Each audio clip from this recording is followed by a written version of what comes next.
Hey, Vsauce.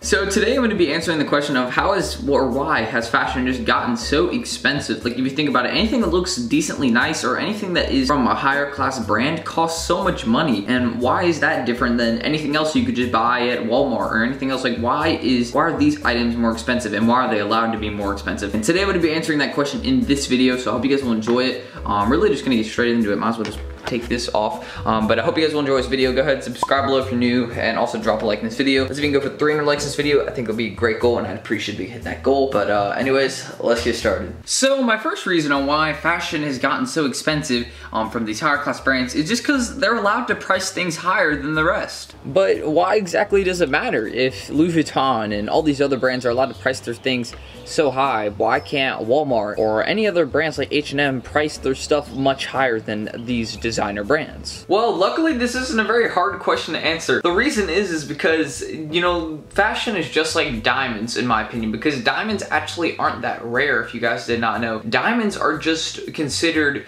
to be the thing you need. It has its own slogan of you need this to like have a proper wedding or this, and it's sort of, that's why I think like fashion, it's if you want to be considered high class fashion or have nice fashion, you need to have these designer brands, and they have a lot of demand in a sense like diamonds do, and they're not even any different. They just have that demand, and since they have the demand, they're allowed to price things much higher than the rest. But let's not ignore the fact that some of these brands get to have higher prices, such as Louis Vuitton. Like a lot of their stuff is made in by hand, so obviously you need to pay your workers more, and that does make sense in a sense. But why would it then cost thousands of dollars for a pair of shoes they released out there? $1,170 for a basic pair of trainers. What makes these different than any other sneaker you could find out there at a mall, or you know, Yeezys? What makes this different? Why are Yeezys expensive too? Like there's all these questions we could answer, and it still all comes down to that simple idea of demand. If Yeezys didn't have demand, they'd be pretty much worthless. They didn't have hype. Hype is demand, and if these brands didn't have any demand or hype, it wouldn't be worth anything. Obviously, a lot of brands can claim that they're handmade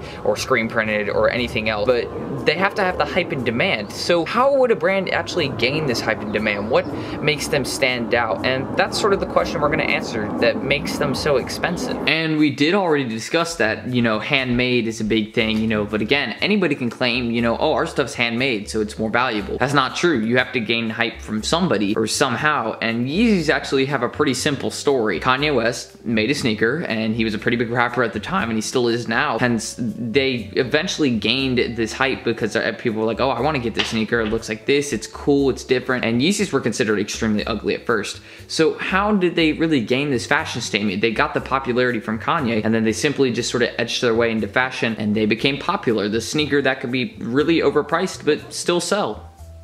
Heck yeah. So I guess the general idea is if you get a celebrity, it's really gonna build your hype. And yeah, it seems like that's what it is nowadays with fashion, hype, and not really too much in how it looks. It's just like, hey, you know, if you see someone you look up to wearing something, you're probably gonna want it. Or if you see famous, very famous celebrities wearing very expensive products or a new model shoe they have, like Kanye, then it's all gonna gain hype, and all the people that are into that are gonna then go buy those, and all people into sneakers are gonna go buy those. And that's how then brands can then start to charge really high prices. It's just because of the sort of hype they've gotten from other people. That's a funny answer because it's still wrong. Just because you get a celebrity or someone very famous in your brand doesn't mean it's immediately popular, because that pretty much means nothing to people. I mean, that actually means a good bit.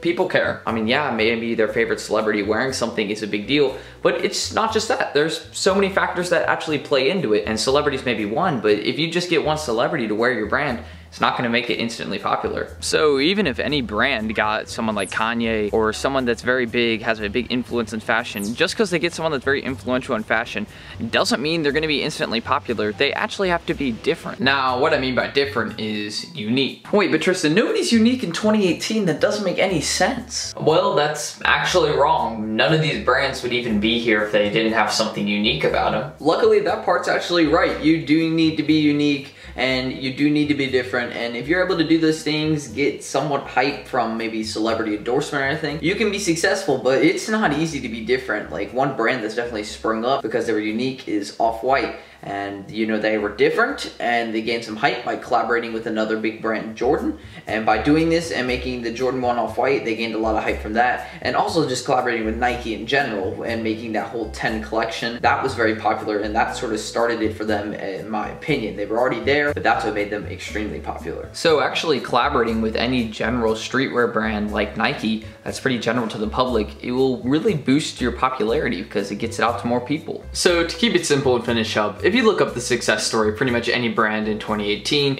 we had a different place, maybe different location. Our brand was unique in general, and we had a couple big people really wear our brand, and we probably collabed with a couple big brands. So basically that's the success story of most brands. We got a big collaboration, got a big celebrity, and then we were also different. So if you want to be able to charge people thousands of dollars for a pair of shoes, you basically just got to do what I just told you. And that's pretty much why fashion is now so expensive.